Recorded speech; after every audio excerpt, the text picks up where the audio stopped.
26-year-old male who came with an oblique distal third fracture of the femur along with a Gardner's type 1 neck of femur. You can also divide it to be sort of a wedge intra-IP.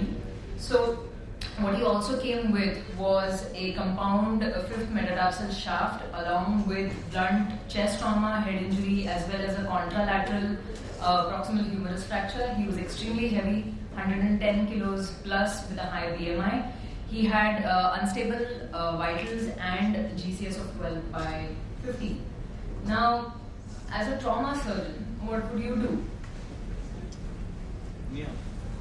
Right, of course. You would perhaps just temporarily fix it and then later on, once he's stable, go for nailing. Right now, at our center, where we do Ilizarov for most cases, considering the benefits of very little blood loss and our ability to fix the fracture quite quickly, along with this being a definitive method, and considering his unstable vitals and conditions, we decided to fix the femur. Now, what I did for this case was first fix the distal femur fracture. So there were 3 pins above and 4 pins, half pins below the fracture site, and these 2 rings were connected by 6 struts. Then biplane double screw fixation was done, and 2 pins, half pins were inserted over there in between wherever that construct allowed.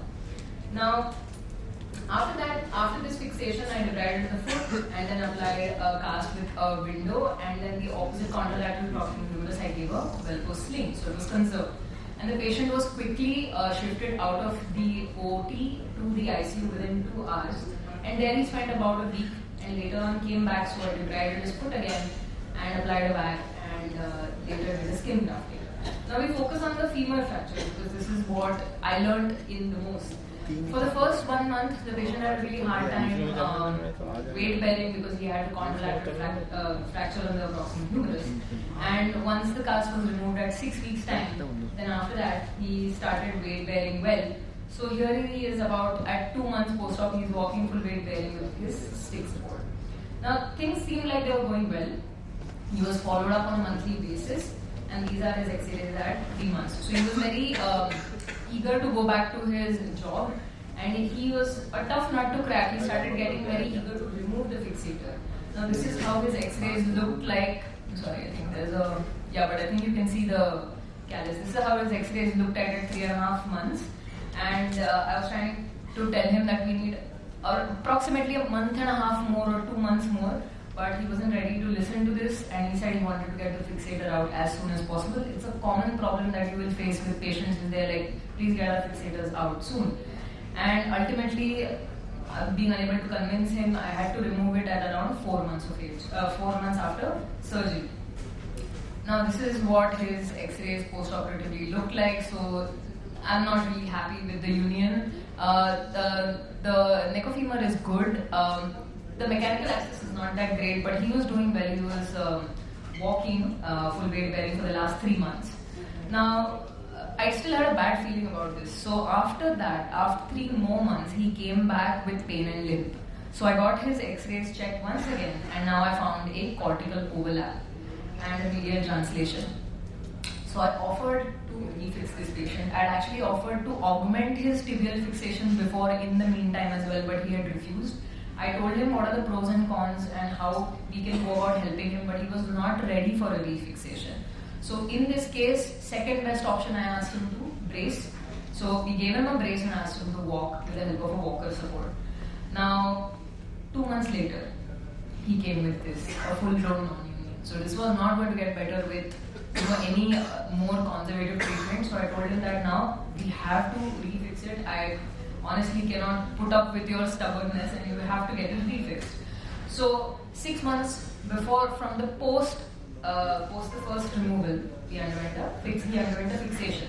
Now I fixed him this time with 3 pins above, 3 pins below, 3 pins above, 3 pins below, and 1 pin at the LT and 1 pin just below that, and connected it with an Italian arc. And below here I also fixed 2 tibial pins and a ring. What I did here was the chipping and leathering through the non-union side. So here chipping was done, And this is according to Professor Matsushita's 2007 landmark paper on what chipping is basically you fix around the non-union side, then you preserve the periosteum as much as possible, you pulverize or make it a bag of bones, shorten it, and then gradually start lengthening it. So this is something new that I did in this case, and the latency period for this patient was around 10 days, after which I started distraction. Now differential distraction was done. So medially 1/4 4 times, and then laterally 1/4 2 times, so that the cortical overlap was taken care of. And once that was done, I corrected the anterolateral translation with the help of washers, 1 washer per 4 days. So a very important point in non-union which has come with an overlap is please get a scanogram done. On the scanogram, I found that there was a limb line discrepancy of 21 millimeters. And gradually, by distracting it at the rate of 1/4 2 times 6 days a week, over 5 weeks, approximately a month and a half, it came down to 12 millimeters. So at 3.5 months, I found a decent callus. And this time, trying to take no chances, I told him, please keep weight bearing, we're not going to remove it fully. And so he had a decent regenerated around 5 months. I told him, let's please keep it till 6 months, but we had to we had to finish it off and remove it at around 5.5 months. And it seemed decently united at about this time. And these are his post-op x-rays. So the limb length discrepancy was taken care of. It was less than 5 millimeters, and total lengthening achieved through the non-union side was 16 millimeters. Previously, it has been reported only up to 9 millimeters in the literature, and the axis was restored. So from 70, it was restored to around 36. Now here is this is from just 2 weeks ago. So he's standing full weight bearing, he's walking, and now he is out of the fixator and on his way to recovery. I'll be showing later on his further follow-up as well as the time progresses. I want to share honestly some of the mistakes that I've made and the learnings. So one of the things that happened is, this is not a debate between Ilizarov and nailing. It's actually, if you do the Ilizarov, then the mistake I made in the first part, considering that it was an emergency situation and dropping vitals, is I should have perhaps spent 10 to 15 minutes more to fix the tibia. 2 pins in the tibia, just attach another ring and then connect that to the construct that was around in the femur. So I offered that to him later, but he was not ready. He had already spent money in the ICU, so he was not ready for any other procedure after that. So ideally, if this patient came back to me again and was stable, I would have fixed the tibia. The second mistake that I made was I relied on the testing that I did in the CR, especially for such a hefty guy. I just relied on that. Today, what I learned and take away is, thank you, Dr. Mangal Pariyar, sir, you taught me about the stress test. So next time I'm going to do that and incorporate that in my practice. Just the testing on the CM was not enough. So the biggest mistake in this case was actually early removal. And this is the dictum that Dr. Millen follows, and I would like to tell you all about removal. Is better a month late than a day early when it comes to removing fixators, and that is what has helped Dr. Millen in his practice and his patients for the last 35 years. And this is what I learned from my own mistake.